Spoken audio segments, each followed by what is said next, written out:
Good day, everybody. This is Peretz Eicheler. This is Straight Talk America. You know, it's not often that both houses of any legislative body will be in total accordance on anything.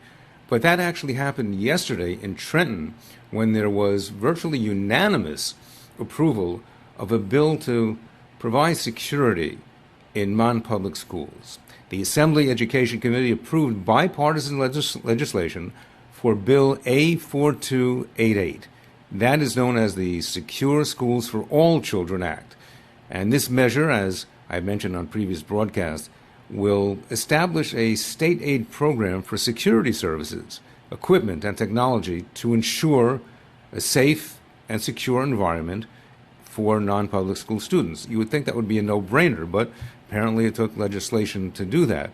And as we spoke to Assemblyman Gary Schauer from Passaic, he was hopeful that it would meet bipartisan support. One of the people that he said that he felt confident would be behind that, and it was great to hear this coming from a Democrat about a fellow assemblyman, a Republican, and that is Sean T. Kean. And Sean Kean, as is well known, is a Republican representative from both Monmouth and Ocean County. He's been behind many, many measures which promote security for every citizen in the state of New Jersey. I want to welcome Assemblyman Kean to the broadcast. Thanks for joining us, Assemblyman. Hey, thank you very much for the kind introduction, and it's a pleasure to be on the air with you.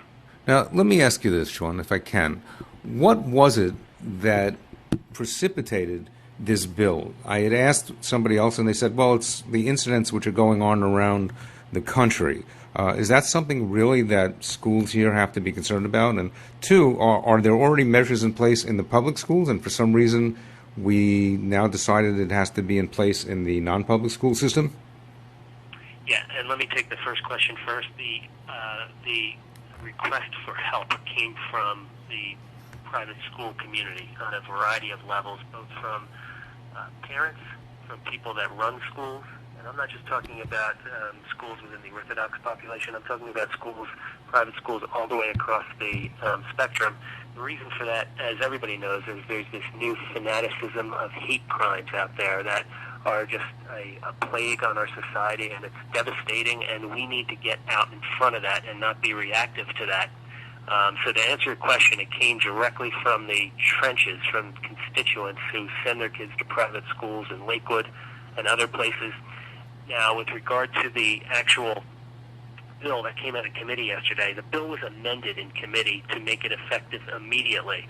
That's important because prior to that amendment, there was a lapse in time, and this also tells me that there's going to be a lot of energy by the Democratic side of the aisle to try to get this done. The public school system, there's about 150,000 kids in private schools in our state right now. They don't get a dime for security. On the public side, where hundreds of thousands of kids go to school, they get about $75 per student to address security measures.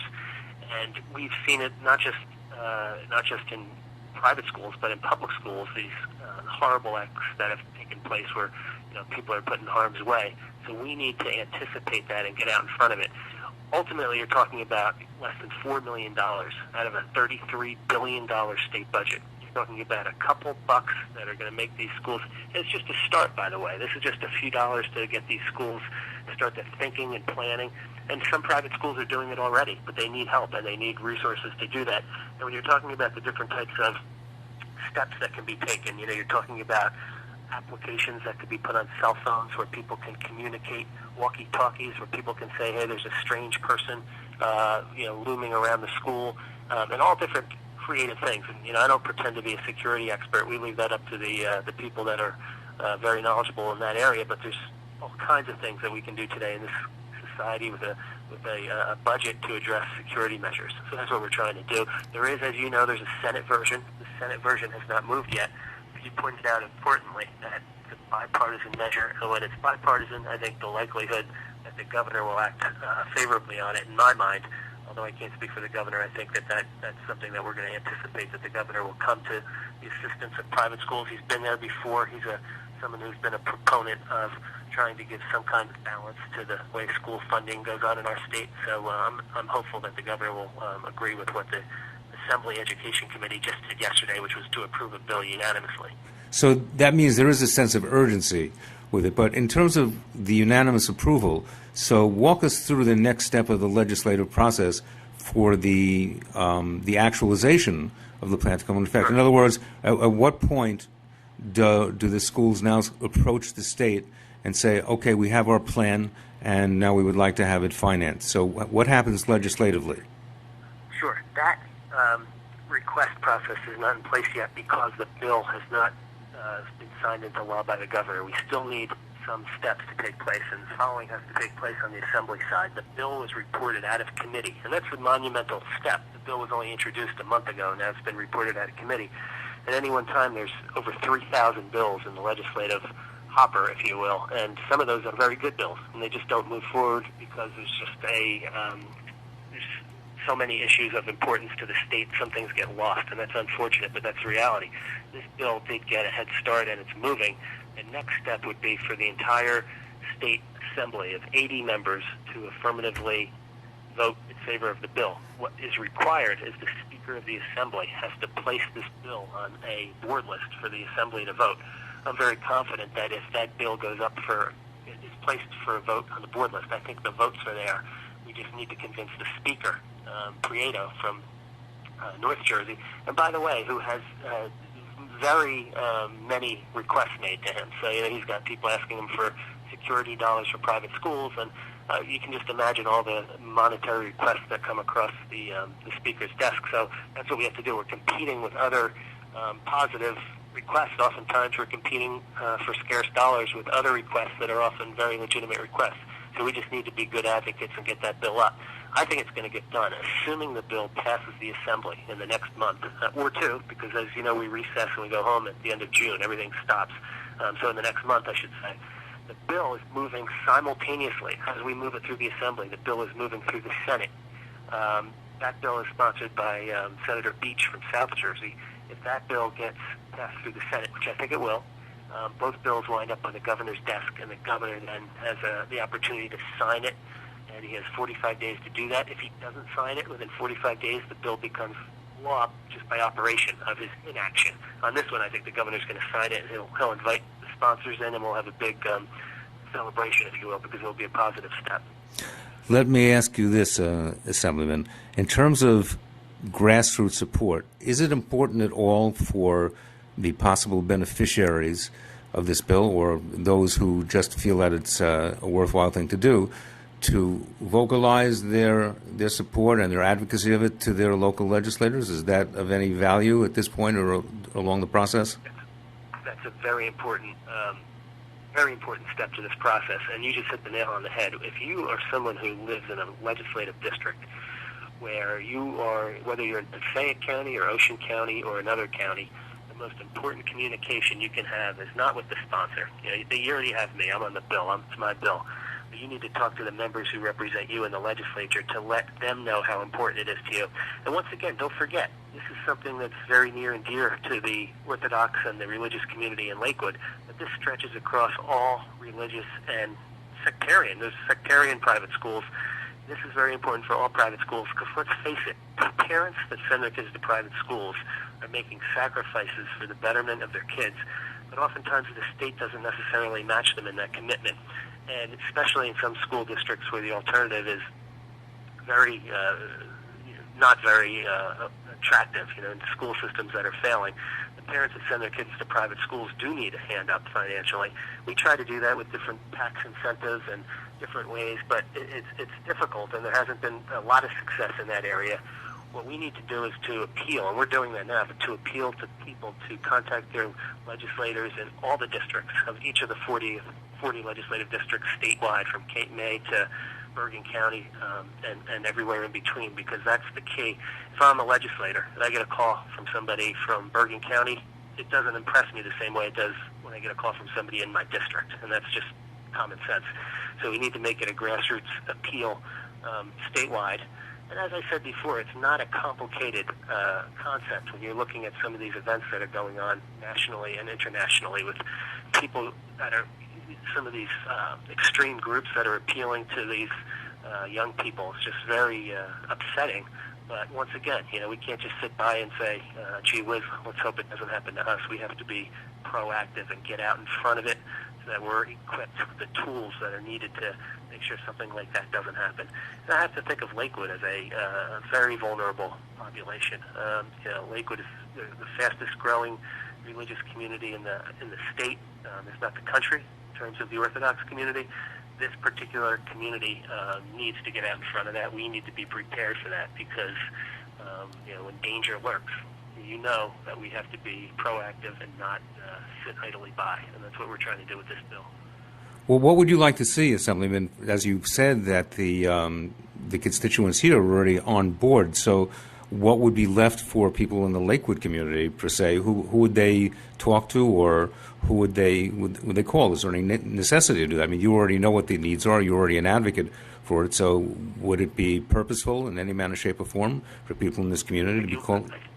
I think it would for a few reasons. Because when people get vocal and get involved in a particular issue, sometimes that leads to additional media and public observation and attention. Just the fact that we're having this conversation here today may educate some people about what's going on. People have family and friends in other parts of the state. People are involved in organizations that maybe you're a member of the Lakewood community, but you may have ties to a community in Manhattan or in another part of the state through either your religious connections or your social network, and all of that comes into play. Now, a very important component of this is to get geared up for when the bill does pass the legislature, because at that time, the grassroots strategy and effort becomes different. At that point, the focal point is the governor's office, and that's when it doesn't matter if you live in Lakewood and you know I supported the bill, you need to make that message clear to the governor, and that's when we really need to get to the governor. And the reason that's important is because you're talking about an economy that is still soft. You're talking about a governor who has so many pressures on his office for scarce resources. Anytime we take $4 million out of the budget to give it to private schools, there's going to be a hit somewhere. And while $4 million in the grand scheme of things is not a huge number, it's still a substantial number that we have to make sure we get done. Now, there's always going to be people that are jumping up and down. This time of year, budget time, is when all of the groups come out with their advocates, and they all try to get a piece of that budget pie.